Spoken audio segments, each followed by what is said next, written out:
জানেন তো, কিছু কিছু মানুষ আছে যারা আপনার জীবনে বিশাল বড় একটা জায়গা করে রাখে। মা বাবার পরে যদি কেউ আপনার লাইফে বিশাল একটা জায়গা করে নেয়, সে কিন্তু নিতান্তই আপনার খুব কাছের একজন মানুষ। তারই আজকে জন্মদিন। যিনি হচ্ছেন আমার বরমশাই। উনি আমার প্রত্যেকটা খারাপ পরিস্থিতি, প্রত্যেকটা অভিমানের মুহূর্ত, প্রত্যেকটা রাগের মুহূর্তকে খুব ভালোভাবে সামলে নিতে পারেন।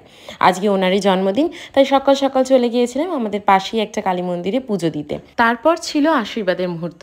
বাড়ির প্রত্যেক বড়রা, মানে ওনার দাদু, ওনার মা, আমার বাবা মা, সবাই মিলে ওনাকে আশীর্বাদ করে নেওয়া হয়, গিফট দেওয়া হয়।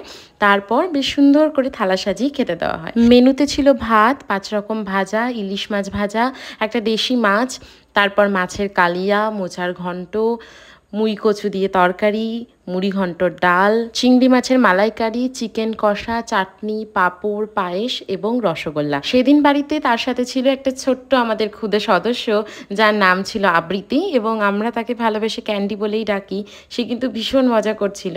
সে স্পেশালি ওখানে ওয়েট করছিল কেকের জন্য, কখন কেকটা কাটা হবে আর কখন সে একটু কেকের ভাগ পাবে।